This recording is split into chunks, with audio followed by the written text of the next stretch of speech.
சிவபெருமானுக்கு ஏன் வில்வம் மிகவும் பிடிக்கும் தெரியுமா? சிவபூஜையில் மிக முக்கியமானது வில்வ இலை. வில்வம் சிவனின் அம்சமாகவே பார்க்கப்படுகிறது. 3 இலைகளை கொண்ட வில்வ இலை சிவனின் திரிசூலத்தை குறிப்பதாக சொல்லப்படுகிறது. இந்த 3 இலைகளும் முறையே இச்சா, கிரியா மற்றும் ஞான சக்திகளை குறிப்பதாகவும் சொல்லப்படுகிறது. சிவ வழிபாட்டில் மிக முக்கியமான பொருளாக கருதப்படுவது வில்வம்.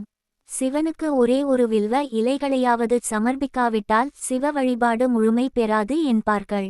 பலவிதமான அபிஷேகங்கள், அலங்காரங்கள், நைவேத்தியங்கள், மலர்களால் அர்ச்சனை ஆகியவை செய்யாமல் போனாலும் கூட ஒரே ஒரு வில்வ இலையை சமர்ப்பித்து வழிபட்டாலும் சிவபெருமான் மனக்குளிர்ந்து மனமகிழ்ச்சியுடன் நம்முடைய வழிபாட்டினை ஏற்று நமக்கு அருள் புரிவார் என்பார்கள் சிவனடியார்கள். எத்தனையோ மலர்களும் இலைகளும் இருக்க சிவபெருமானுக்கு எதற்காக இந்த வில்வத்தை இவ்வளவு பிடிக்கிறது என்பதற்கான காரணத்தை தெரிந்து கொள்ளலாம். சிவபெருமானுக்கு வில்வ இலை பிடிக்க காரணம்: பொதுவாக இறைவனுக்கு படைக்கும் பூக்களோ இலைகளோ வாடிவிட்டால் அதை பூஜைக்கு பயன்படுத்தக்கூடாது என்பது விதி.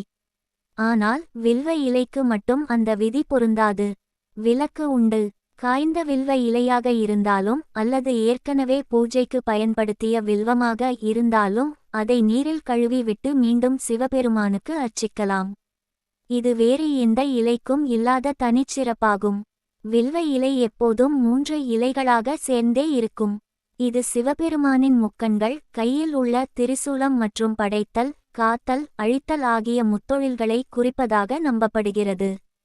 ஒரு வில்வத்தை சிவனுக்கு சமர்ப்பிப்பது 3 ஜென்மங்களில் செய்த பாவங்களை போக்கும் என்பது ஐதீகம்.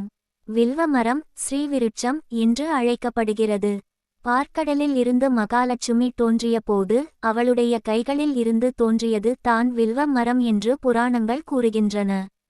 எனவே வில்வ மரத்தில் மகாலட்சுமி நிரந்தரமாக வாசம் செய்கிறாள். வீட்டில் வில்வ மரம் வளர்ப்பது அல்லது வில்வ இலை கொண்டு பூஜை செய்வது செல்வ வளத்தை ஈர்க்கும்.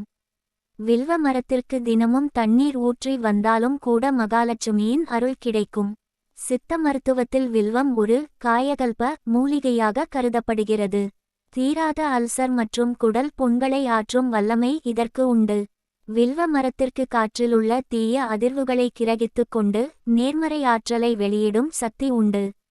வில்வ மரத்தின் நிழல் படும் இடங்கள் மற்றும் வில்வ இலை இருக்கும் இடங்களில் ஆன்மீக அதிர்வுகள் அதிகமாக இருக்கும் என்று கூறப்படுகிறது.